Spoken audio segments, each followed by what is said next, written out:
Luis Contreras as real thing. Luis Contreras was born on September 18, 1950. He was 43 years old when he appeared in Blood Out, 1993 as real thing, an intelligent, loyal, and brave member of the Vatos Locos gang. Although the role was not large, it clearly portrayed a street fighter who always stood by his brothers no matter the danger. The authenticity of his performance makes Real Thing a memorable part of the film. For Luis, the role almost mirrors his own tumultuous real-life story. Beyond the fiery images on screen, Contreras returns to an equally harsh reality. Both marriages were bitter failures because he could not escape his persistent alcoholism, which suffocated his family life with constant quarrels and breakups. Helpless in the face of the growing distance between him and his two children, Luis sank deeper into despair and loneliness. With nothing left to hold on to, he let the emptiness in his heart grow over the years, turning him into a distant and regretful father. As time passed, the financial burden and job insecurity weighed heavily on Luis, leaving him exhausted. On days without roles, he turned to alcohol to drown his sorrows, only to sink deeper into debt and his social relationships crumbled. The worry about making ends meet, the lack of recognition, and the sense of failure turned Contreras into a withdrawn person, tormented by the haunting thought that he was not strong enough to keep his family together. In 2004, when cancer finally took the already exhausted life of Luis Contreras, he quietly passed away at the age of 53, leaving behind a net worth of only about $250,000, a modest figure for a life of dedication but full of brokenness. That ending closed a long journey with so much unhealed pain, making the audience even more heartbroken when remembering what had passed. A brave figure on film, but in reality a shadow of Luis himself, strong on the outside, but with wounds on the inside that no words can heal. Benjamin Bratt as Paco Benjamin Bratt, born December 16, 1963. He was 29 when he played Paco Aguilar in Blood Out, 1993, a gang member turned cop with deep moral conflicts. Paco is both a witness and a bridge between the world of crime and justice, creating a haunting and unforgettable character. Bratt imbued this character with a strong and genuine energy, contributing to making the film a classic. However, behind the halo, Benjamin Bratt also had to face many bitter events. Although his marriage to Talisa Soto was once admired, his busy career and demanding filming schedule gradually eroded their happiness. The pressure to provide for their family and the expectations of Hollywood sometimes left their relationship quiet and riddled with unresolved conflicts. A devoted father, Bratt was troubled by the lengths he spent away from his children, Sofia and Mateo, sacrificing precious family time in pursuit of success. The pain was compounded by the loss of his beloved brother, who had been by his side throughout his youth. The tragedy left a deep void, a wound that would not heal in Bratt's soul even as he struggled to maintain his public image. The moments of weakness and lonely nights behind the scenes seemed to mirror Paco himself, a man torn between loyalty and duty. Now 61, Benjamin Bratt continues to make films and fight for Native American rights, while also trying to restore balance in his family after years of turmoil. His net worth is estimated at $12 million, a fitting reward for a career that has endured, but also a reminder of the price of reaching the top, the loneliness, loss, and countless sacrifices that not everyone can see. Lupe Ontiveros Jongvai Carmen. Lupe Ontiveros, born September 17, 1942. She was 50 years old when she played Carmen, Cruz's strong and loving mother in Blood Out in 1993. The role gave her a powerful image, representing the silent sacrifice of Latino mothers, supporting their children in a world full of violence and temptation. Behind the scenes, Ontiveros's life was filled with unspeakable pain. She was devoted to her husband, Elias, and had 3 children. But their marriage suffered due to the pressures of making a living and the low salary she earned as an extra. The mounting financial hardships put a constant strain on their relationship, making Ontiveros's sacrifices even more burdensome as she continued to serve as the spiritual pillar of the family. At the same time, being pigeonholed for decades as a maid despite her exceptional talent became a wound that never fully healed. The frustration of not being given the opportunities she deserved haunted Ontiveros, driving her into days of stress and exhaustion, especially as she juggled family responsibilities and fighting for fair representation for Latina actors. She persevered, leaving her mark in Selena and Real Women Have Curves, but that glory could never fully make up for the injustices she endured. The most tragic turn came when Ontiveros was diagnosed with liver cancer, a devastating disease that drained her of her strength and hope, despite her valiant fight. On July 26, 2012, she breathed her last breath at the age of 69 in Whittier, closing a tumultuous life journey. Ontiveros's net worth at the time was estimated at $2 million, the result of hundreds of tireless roles, but it was still not enough to reflect her worth. Damian Chapa as Miklo Velka. Damian Robert Chapa, born October 29, 1963. He was 30 years old when he took on the role of Miklo Velka, a central, conflicted character in Blood In, Blood Out. In 1993, Miklo is a man of mixed origins, drawn into the brutal world of gangs and prisons as he searches for recognition and loyalty. By living with real gangs in East Los Angeles to research the role, Chapa brought a rare depth and authenticity to Miklo, making him an unforgettable icon for audiences. But in real life, Damian Chapa had to deal with a series of storms. 3 marriages fell apart, leaving deep emotional scars as financial instability and a stressful lifestyle extinguished any chance of reconciliation. The sense of failure haunted him, gradually distancing him from his 2 children, Damian Jr. and Rico, who were also traumatized by an absent and uncertain father figure. In the years following Miklo's rise to fame, Chapa seemed to spiral into a cycle of conflict, disintegration, and disorientation. Those family rifts were exacerbated by his continued legal troubles, from rape allegations and arrests in Madrid to bankruptcy and a long-running defamation lawsuit. Every time it seemed like he was about to rise again, Chapa had to face harsh public opinion, making him a victim of his own dark past. The pressure of being stereotyped as Miklo also made it difficult for him to avoid comparisons and criticisms like a sentence hanging over his entire career. Currently, at the age of 62, Damian Chapa is still based in Los Angeles, continuing to act and produce independent film projects with a quieter life. His estimated net worth is around $1 million, reflecting in part his relentless drive to keep his passion alive, even at the cost of loneliness and turmoil. Miklo's glory remains, but behind it all is a man with scars that will not heal. Jesse Borrego as Cruz. Jesse Borrego, born August 1, 1962, was 31 when he played Cruz Candelaria in Blood In, Blood Out. 1993, a talented artist caught in the abyss of addiction and loss. Cruz, with his creative heart but caught in family tragedy and a lost path, becomes one of the most heartbreaking characters in the film. It was the authenticity and emotional depth that Borrego brought to the role that has etched the character in the minds of audiences for years. But Borrego's life in real life was not smooth. He married his college sweetheart, full of hope for a stable family, but his career ambitions and busy work schedule drove the distance between them ever further.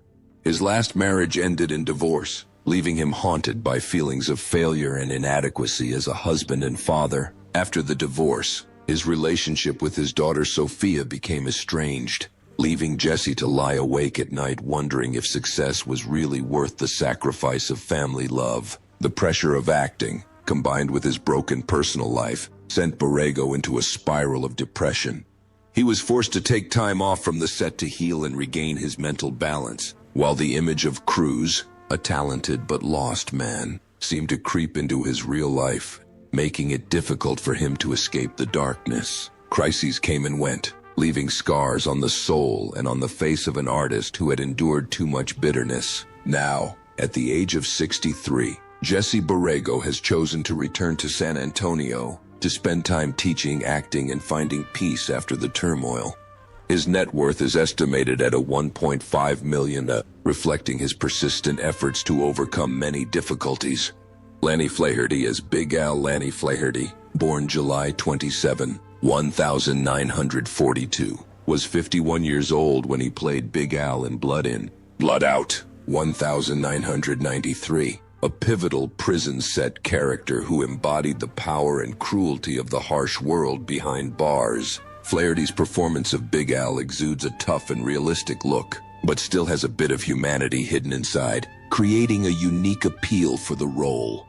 In real life, however, Lanny Flaherty struggled with painful upheaval. His long-term marriage fell apart, leaving him with deep emotional scars and a distance that was not easy to heal from his two children. The loneliness and sense of failure sent him spiraling into depression, forcing Flaherty to constantly remind himself to stand up from the brink of despair.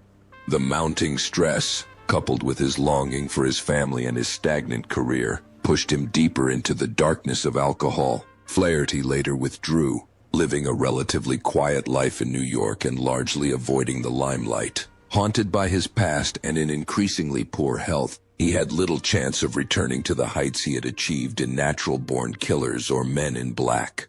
3. He died suddenly on February 18, 2024, after surgery, at the age of 81. Flaherty's net worth is estimated at around $1 million, a small figure but reflecting a career spanning decades. 4. Enrique Castillo as Montana. Enrique Castillo, born December 10, 1949.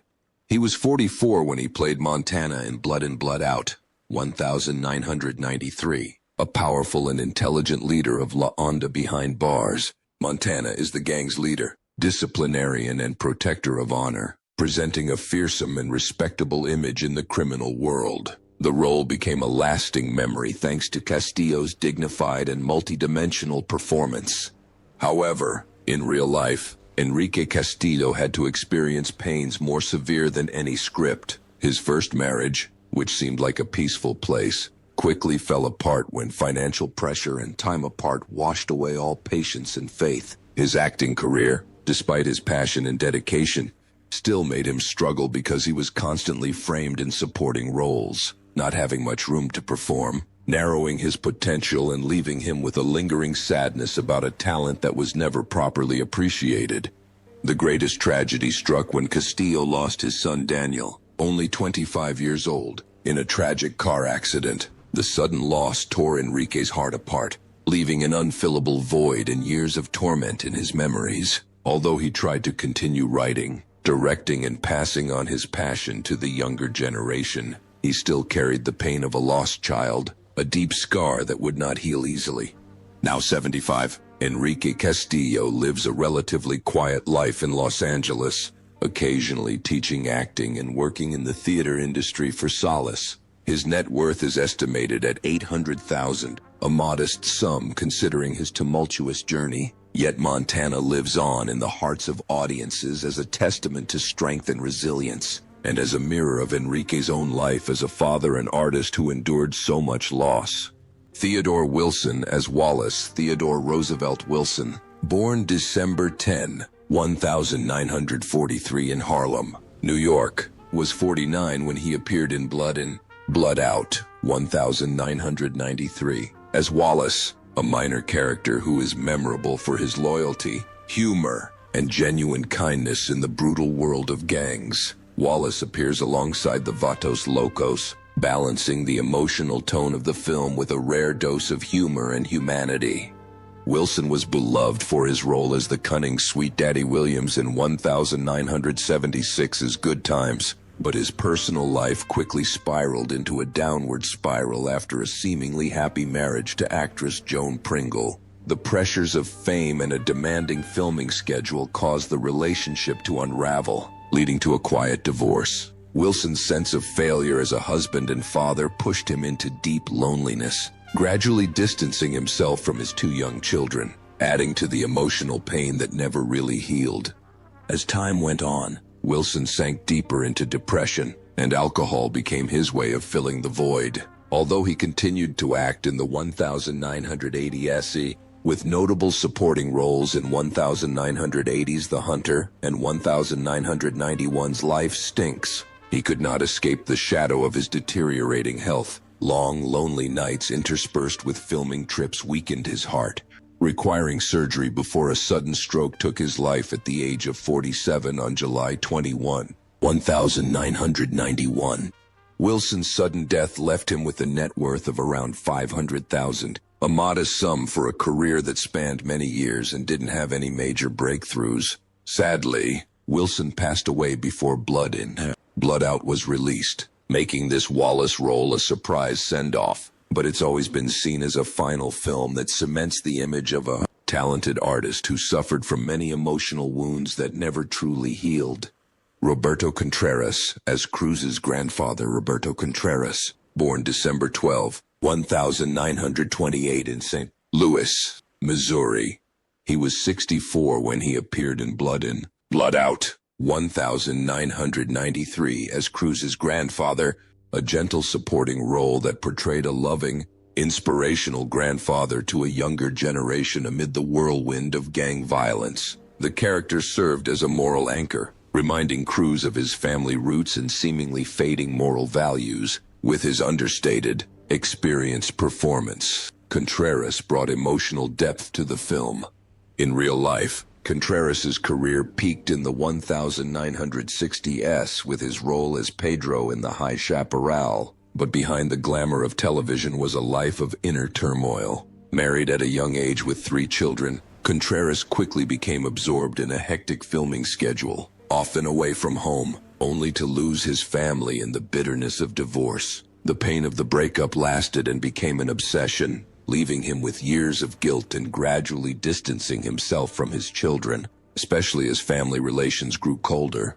Despite his attempts to revive himself with impressive supporting roles such as Topaz, 1969, and Scarface, 1983, Contreras never achieved the fame he had hoped for. This created a subtle pressure, causing him to retreat into a state of seclusion, rarely appearing in public in his later years. The feeling of failure and loneliness became a mental burden, weighing heavily on his old age, which was already filled with illness and isolation. On July 18, 2000, he died of natural causes at the age of 71, ending a quiet but dignified life. His net worth at the time of his death was only about $300,000, reflecting a career that spanned nearly 4 decades but was largely confined to supporting roles. Not enough to make him a major star. However, Contreras' legacy remains in the hearts of his fans, as a testament to his dedication to the arts despite the personal losses that can never be compensated. Victor Mojica as Mono. Victor Mojica, born July 31, 1933. He was 60 when he played Mono, a wise and calm man in the ranks of La Onda. In Blood Out, 1993. With his distinctly Native American features, he portrayed Mono as a pillar of spirituality in the violent world of the prison, bringing memorable depth to the film. Behind the scenes, Victor Mojica faced many misfortunes. His marriage to Wanda Mojica fell apart, leaving him emotionally scarred as he lost contact with his 2 children. Being stereotyped for decades as a Native American meant that Mojica could not escape from portraying more diverse roles, leading to a career that revolved around supporting roles without a breakthrough. Financial pressures surrounded him as his income fluctuated, leaving him struggling to pay his debts and falling into mental breakdowns. The loneliness only intensified as he grew older. Mojica lived quietly in Florida, away from the limelight, grieving over a broken relationship with his children and feeling helpless to escape the stereotypes imposed by Hollywood. Although he appeared in Johnny Firecloud and The Final Countdown, those moments were not enough to save his image from being cramped.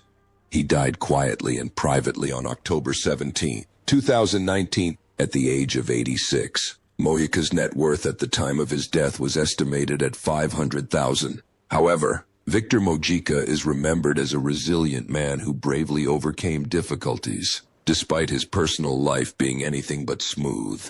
Delroy Lindo as Bonafide. Delroy Lindo, born November 18, 1952. He was 41 years old when he played Bonafide, a cold and powerful leader of the Black Guerrilla Army in Blood In, Blood Out. In 1993, Bonafide represents the power and influence of the black community in the harsh but idealistic prison world, and was portrayed sharply by Lindo, leaving a deep impression on the audience.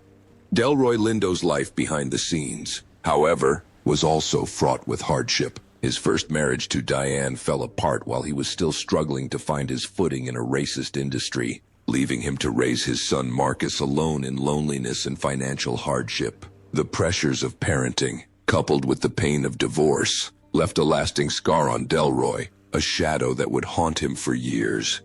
The biggest shock of his life came when his only brother was murdered by gun violence, leaving Lindo with endless pain. Since then, he has often pondered the idea of justice and community, questioning the meaning of violence in both movies and real life when his own family became victims. Many nights, Delroy has been faced with tormenting pain, along with unanswered questions about social justice and helplessness in the face of tragedy.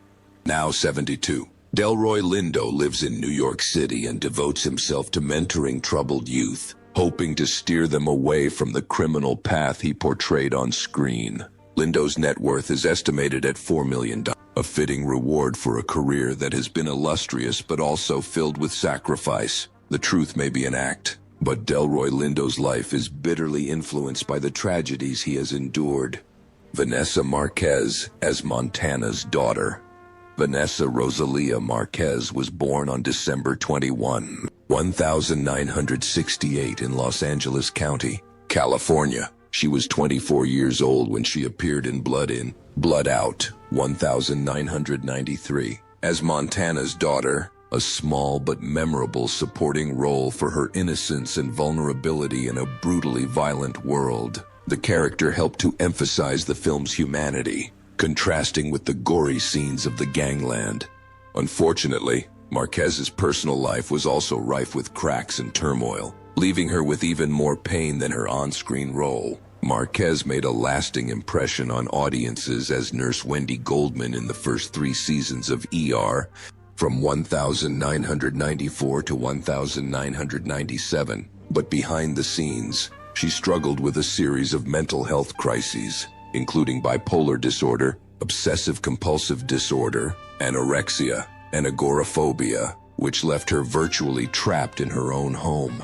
Her loneliness was compounded by the fact that she never married, had no children, and was constantly frustrated by discrimination and a sense of isolation from Hollywood. The pressure led to a shopping addiction, which was revealed publicly on intervention, but unsuccessful attempts at treatment only worsened her condition. Amid her illnesses, which ranged from celiac disease to fibromyalgia to recurrent seizures, Marquez tried to keep her acting passion alive with a role in 20 Bucks, 1993, but it only served to further her downfall. She alleged that she had been harassed in the emergency room and claimed that she had been blacklisted, making her return to the screen even more unlikely. The past glory of Stand and Deliver seemed like a distant luxury as she faced a precarious life, both mentally and physically. The greatest tragedy came on August 30, 2018, when Marquez collapsed during a security check at her home, grabbed a toy gun, and was shot dead at the age of 49, ending a life of trauma and controversy. Her net worth at the time of her death was only about $200,000, reflecting a promising career that was marred by illness, isolation, and ultimately a tragic end that shocked and saddened the public.